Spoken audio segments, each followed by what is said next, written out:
Foto-dravitra saroa kosa nondray notokanana tany amin'ny commune ambanivohitra Anakafy distrikny Betroka ny alakamisy lasa teo dia ny trampokon'olona sy ny tobim-pahasalamana CSP2 dia hojerentsika indrindra ny akony izay fitokanana foto-dravitrasa tany amin'ny commune Anakafy distrikny Betroka izay.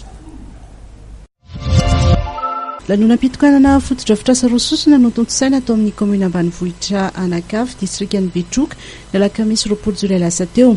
Ny voalohany dia tranompokon'olona ary ny faharoa dia tobim-pitsaboana CSB2 izay ahitana trano fiterahana. Izao foto-dravitrasa izao no tanterahana dia vokatry ny ezaka ny tanterahan'ny solomavim-bahoaka ny Betroka Karandrena Solo miaraka amin'ny fitondram-panjakana tarihany filoham-pirenena Erajonary Mampianina.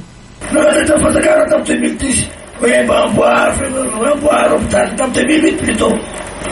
Petapele, zavatra simba dia bonana vaovao nareo tamin'izany fotoana izany. Tamin'ny fitondran'ny Erajonary Mampianina dia fitondran'olo mifandimbidiby. Tsy izany vao nanao hoe anareo akaiky anakay io, anareo député, anareo ministre akaiky anakay io. Tsy refinareo osika any amin'ny fotony any. Farany zany izy vitanany io. Fa io zany fa tsy eritreretina anakafo vita koa satria fa vita anakay andrefa io. Fa tsy olo molaky tsy ataoko aloha raha tany terako aloha. Namboariko isanany io. Ka toy ny atao directeur atao ministrany dia zao. Kotoro menareo fa hitako izy io. Farafara apitao am'izay olo raha am'izay farafara satria manjary voasolo koa amin'izay ohatra matony ambany. Tsy mety magnasiaka soma.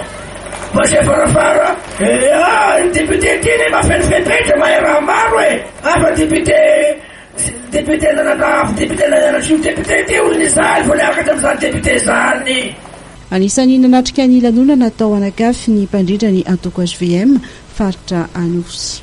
Fanaporofona koa fa tonga ty fotony aty ny fampandrosoana ataon'ny filoham-pirenena. Zay tsy mijanona zay efa natombony ary mbola anatiny ary mbola hotohiza. Ary zany fanohizana zany ny tiana isoritana eto fa vonona tanteraka anoyan'izany amin'igny fampandrosoana ho aty fotony sy ho an'ilay olona zay tena marefo izy zao satria marefo be raha ny vehivavy zay nazosika hopitaly androany io marefo koa ny vahoaka aty ambanivolo dia izy nahazo an'io tragnony commune io.